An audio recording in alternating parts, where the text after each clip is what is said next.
The vast chamber of the Galactic Council was filled with representatives of 100 different species.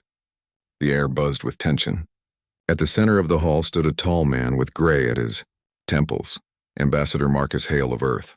His dark eyes were steady as he faced the glowing circle of alien leaders above. Him, Ambassador Hale, the high speaker's voice echoed through the chamber, translated into dozens of languages at once. Earth has been warned many times. You have ignored our quotas, expanded into forbidden systems, and challenged the authority of this council. Today we vote. Marcus did not flinch. He knew the outcome already. Humanity had refused to bow, and the council could not allow that. One by one, lights around the chamber turned red. Each red light meant a vote against Earth. It was unanimous. Earth is hereby exiled, the High Speaker declared. All trade agreements are terminated. All protection from the Council fleet is withdrawn. No member world is to provide assistance. You will stand alone. Gasps and murmurs rippled through the hall. Some aliens looked satisfied, even pleased. For them, humanity had always been a troublesome species. Too bold, too fast to grow, too unwilling to follow orders. Marcus took a slow breath. He had expected anger, maybe fear, but what filled him instead was resolve. He stepped forward, his voice calm but strong. You believe this will break us, Marcus said. His words carried across the chamber. You think without your trade, without your protection, humanity will starve and die. But you forget who we are. We are the species that crossed the stars on our own, that tamed our world, that rebuilt after every disaster we faced. If you shut the door on us, we will build our own house. A few aliens shifted uncomfortably, sensing the power in his words. Mark this day well, Marcus continued. This is not the day humanity falls. This is the day humanity rises. With that, he turned and walked out of the chamber. The great doors closed behind him, and Earth's seat on the council went dark. The journey back to Earth was silent. Marcus sat in the command chair of the diplomatic ship, watching stars drift by. His assistant, a young officer named Juno, finally broke the silence. So, that's it? She asked softly. No, Marcus said, shaking his head. That was their decision. Now we make ours. When the ship reached Earth, Marcus was greeted by the leaders of the planet, presidents, prime ministers, and governors from every nation. They met in the newly built Unity Dome, a symbol of human cooperation. Marcus stood before them and delivered the news. The council has cast us out. No more supplies, no more technology, no more protection. We are alone. The room filled with worried voices. Some feared war. Others feared starvation. But Marcus raised his hand for silence. We have a choice, he said. We can despair and wait for our colonies to wither, or we can rise to meet this challenge. Humanity has never depended on the kindness of others to survive. We will not start now. I propose we form a single government for all human systems. One voice, one command, one future. The idea was bold, but one by one the leaders agreed. The United Nations, the old space alliances, even independent colonies, all signed the Unity Accord. For the first time in history, humanity was truly united. Work began immediately. Shipyards that had once built civilian freighters were converted to produce warships. Engineers worked day and night, reverse engineering every piece of alien tech humanity still possessed. Scientists unlocked secrets they had been forbidden to study under council law. On a bright morning 6 months later, Marcus stood on the launch deck of the new orbital shipyard. Below him floated the first ship of a new fleet, TSS Resolute, a massive cruiser designed entirely by human minds. This is only the beginning, Marcus said as cameras broadcast his speech across every colony. They thought we would beg for help. Instead, we built something stronger. We are no longer a divided world.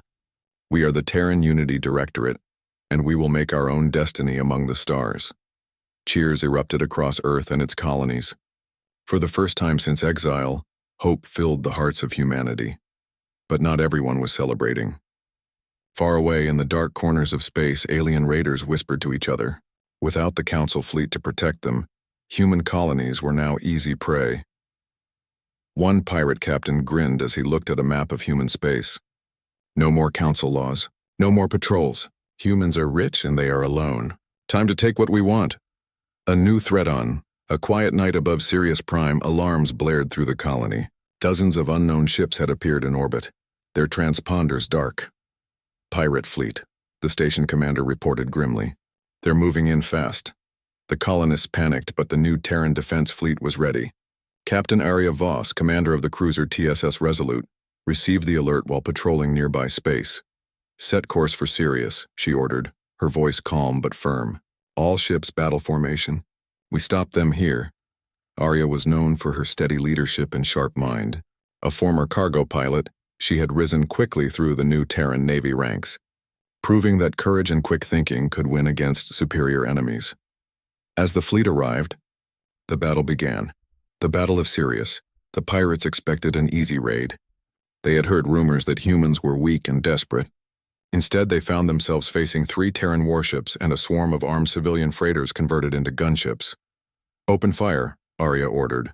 The Resolute's cannons lit up the void, striking the lead pirate ship. The pirates fought back fiercely, but humans had something they did not: discipline and teamwork. Arya directed her forces with precision, using asteroids for cover, luring enemy ships into traps, cut off their retreat. Arya shouted, "We are not letting them get away to raid another colony." After a tense hour of combat, the last pirate vessel was disabled. The humans had won, against a fleet nearly twice their size. Across Sirius Prime, colonists cheered as the pirate ships were towed into orbit as trophies. For the first time, humanity had proven it could defend its colonies without Council help. The rise of a leader news of the victory spread quickly through human space. Captain Arya Voss became a symbol of hope and courage. Children across the colonies began wearing badges with her ship's emblem. In the Unity Dome on Earth, Marcus Hale addressed the leaders of the Directorate. "This is more than a victory," he said. "This proves we can protect our own. We are no longer prey. We are a force to be reckoned with." But Marcus knew that one battle would not end the danger. More raiders would come, and soon the Council would notice that humanity was not simply surviving, but expanding. A warning from the shadows. Weeks later, a mysterious ship appeared above Earth, broadcasting a peaceful signal. It was a lone trader, a reptilian alien named Kyreth. He requested a meeting with Marcus Hale. When he arrived at the Unity Dome, his voice was low and urgent. "You humans are making noise," Kyreth warned. "Your expansion worries the Council. They will not allow you to grow unchecked. They are planning a full embargo.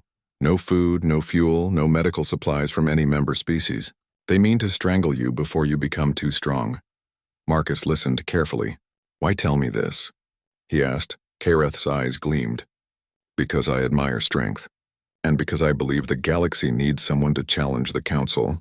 But you must be ready. They will not wait forever." Before Marcus could ask more, Kyreth's ship departed into the stars, leaving only silence behind. Preparing for the future, the warning spread quickly through human leadership. The Unity Directorate accelerated its plans. New shipyards were built in orbit around EOS Station. Scientists worked tirelessly to develop better engines, weapons, and shields. Captain Arya Voss was promoted and given command of a new task force. Her orders were clear: protect the colonies, hunt down raiders, and secure resources before the Council blockade could begin. Arya stood on the bridge of her flagship, the newly built TSS Horizon, looking out at the stars. "We're not just defending anymore," she told her crew. "We're taking control of our future. Every world we colonize, every ship we build makes us stronger. And when the Council comes, we will be ready." The crew cheered, their spirits lifted. Humanity was no longer a scattered collection of worlds. It was becoming something greater, something unified. But in the darkness of space, Council agents were already watching. Reports flowed back to the high speaker. "Humanity grows too fast. Their fleets are multiplying. Their colonies spread like wildfire." The Council's answer was swift. A combined fleet would be assembled to blockade human space. The clock was ticking, and humanity, for all its progress, was about to face the greatest test in its history. A bold declaration on a historic day. Marcus Hale stood before the Unity Dome. His image was broadcast to every human colony, every space station, every ship in the fleet. "My fellow humans," Marcus began, his voice steady but powerful, "we have been cast out, blockaded, and threatened. But look around you. We are still here. We are stronger than we were 5 years ago. Our colonies grow, our fleets protect us, and our spirit cannot be broken." He paused, letting the words settle. "Today we take the next step. The Unity Directorate has voted. From this day forward, we are no longer a divided people. "We are the Terran Empire. One nation, one banner, one destiny." Cheers erupted across human space. In the skies above Earth, hundreds of warships formed into formation, their running lights shining like stars. The birth of the Terran Empire had begun. A technological leap. With a single government directing all efforts, human science advanced rapidly. Research teams on New Dawn unveiled their greatest invention yet, the Hypergate engine, a faster-than-light drive that could leap between systems far beyond the range of Council technology. When Marcus saw the first demonstration, he smiled. "This changes everything," he said. With Hypergate engines, humanity could outmaneuver Council blockades and reach untouched systems before the Council could respond. Within months, new colonies were planted on worlds rich with resources. The Council responds. The Galactic Council was furious. "They dare call themselves an empire?" the High Speaker roared during a council session. "They dare expand while under exile?" Some species called for immediate war, but others hesitated. Humanity was no longer weak. They had a fleet, technology of their own, and the will to fight. Finally, the Council made its move. A combined task force of 10 warships, heavy cruisers and destroyers, was sent to blockade the core Terran systems. Their orders were clear. No ship was to enter or leave without permission, breaking the blockade. The Council believed the blockade would bring humanity to its knees. But Captain Aria Voss had other plans. On the bridge of her flagship TSS Horizon, she studied the enemy fleet. "They're spread thin," she told her officers. "If we strike fast, we can break through before they call reinforcements." The battle that followed was fierce. Terran warships darted between Council cruisers, using their faster drives to strike and vanish before the enemy could lock weapons.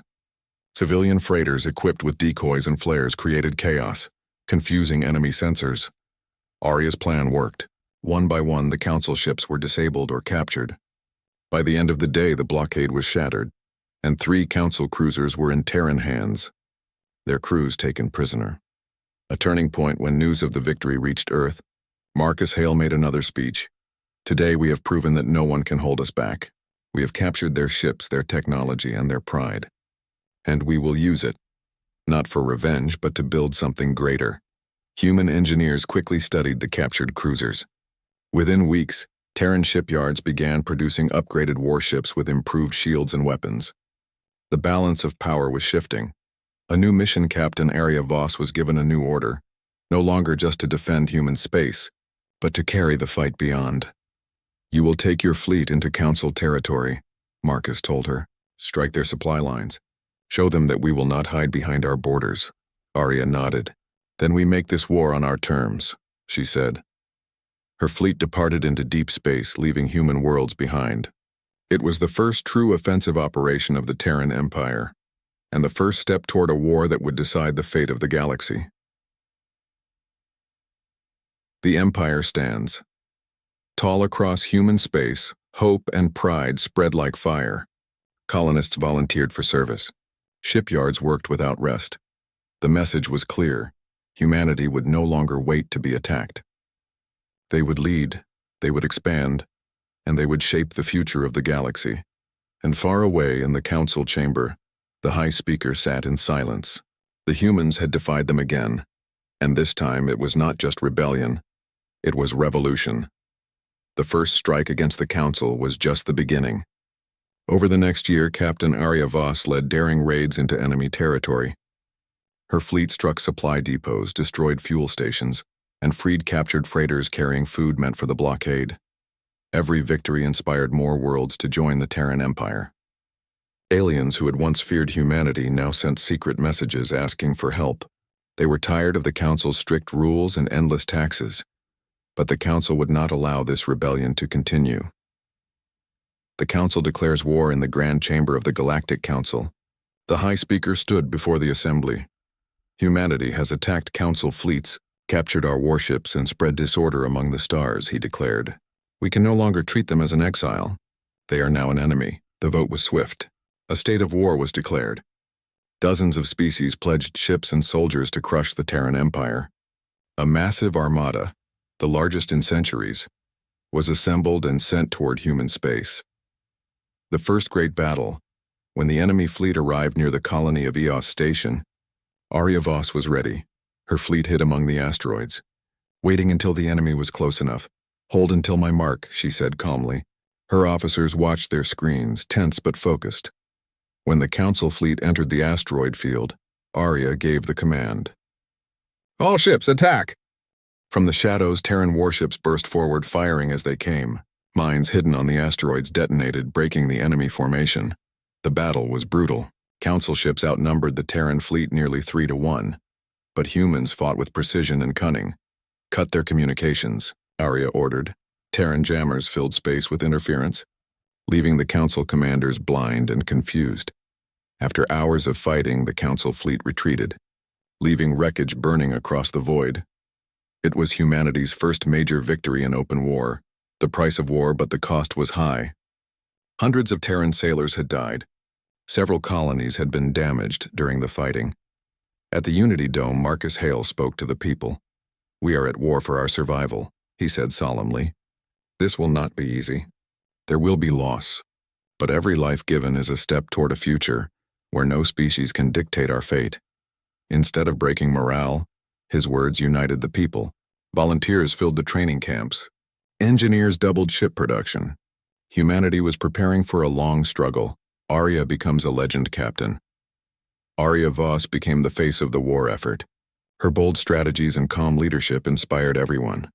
She led a campaign deep into Council space, liberating several alien mining colonies. Many of the freed aliens chose to join the Terran Empire, offering their skills and knowledge in return for protection. "The Council claims we are dangerous," Arya told her crew after one such mission. "Maybe they are right.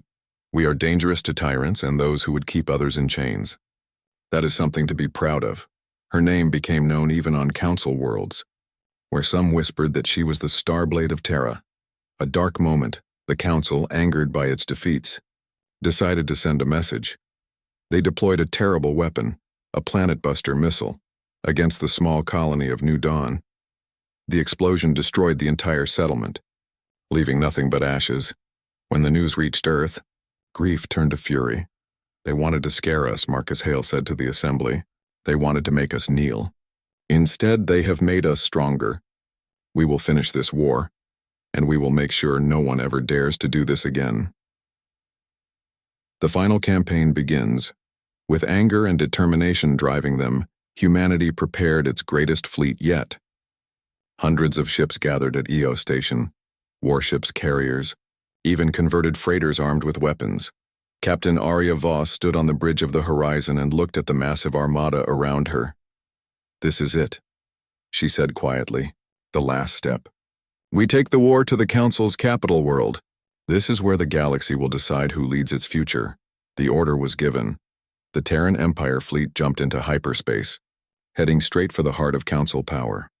The galaxy held its breath. For centuries, the Council had ruled unchallenged. But now a young and determined species was coming for them, not to beg for forgiveness, but to demand a place among the stars on their own terms. The final battle was about to begin. The battle commences. The Council's defenders were ready. Their fleet was massive, armed with the latest weapons and shields, but they underestimated the Terran Empire's determination and creativity. "Focus on the front line," Arya ordered. "We punched through the center and split their fleet." No hesitation. Ships darted between lasers and missile barrages. Asteroids and debris from previous battles provided cover as humans used every advantage. Terran engineers had upgraded their weapons and the fleet's precision was unmatched. "Hit their command ship," Arya shouted. "If we take out the bridge, the rest will fall apart." The Council fleet tried to respond with a coordinated strike, but Arya anticipated every move. Terran ships flanked the enemy, disabling their shields and jamming communications. The Council commanders struggled to regain control. The turning point after hours of intense combat, the Council fleet began to falter. One by one, their cruisers were disabled or captured. Arya knew it was time for the final push. "Board the central station," she ordered. "We end this now." Teams of elite soldiers equipped with magnetic suits and rapid thrusters launched toward the massive orbital station. They moved quickly, silently neutralizing guards and locking down key areas. At the heart of the station, the High Speaker himself awaited.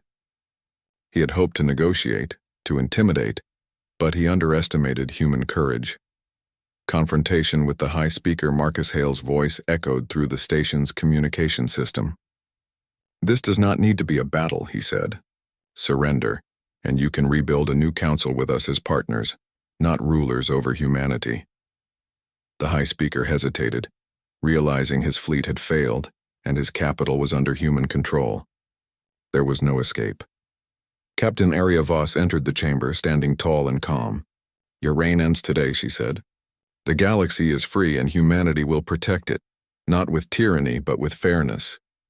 The high speaker bowed his head. "I see now. I underestimated you." The council falls with the high speaker captured. The council could not function. Their war fleets surrendered, and member worlds began negotiating with the Terran Empire. Many of the alien colonies freed by humanity chose to join voluntarily, seeing the Terran Empire as a force for protection and growth. Across human space, celebrations erupted. Colonists, soldiers, and civilians cheered as news of victory spread. Humanity had done what the council said was impossible. They survived, fought back, and won. A new Order Marcus Hale stood on the balcony of the Unity Dome, now renamed the Terran Assembly Hall. He addressed a massive crowd, both human and alien allies. "Today we are no longer under the rule of others," he declared. "We have defended our people and we have freed those who were oppressed. The Terran Empire is not just a name, it is a promise that we will lead with strength, wisdom, and justice." Captain Arya Voss joined him on the balcony. The people cheered, waving flags of the Terran Empire. Her eyes scanned the crowd, proud and resolute. Humanity had proven itself, and its future among the stars was secure. The future begins. Over the following months, humanity began rebuilding and expanding even further. New colonies were established on distant worlds. Trade routes opened with willing alien species. Science and technology advanced faster than ever, inspired by the challenges of war and survival.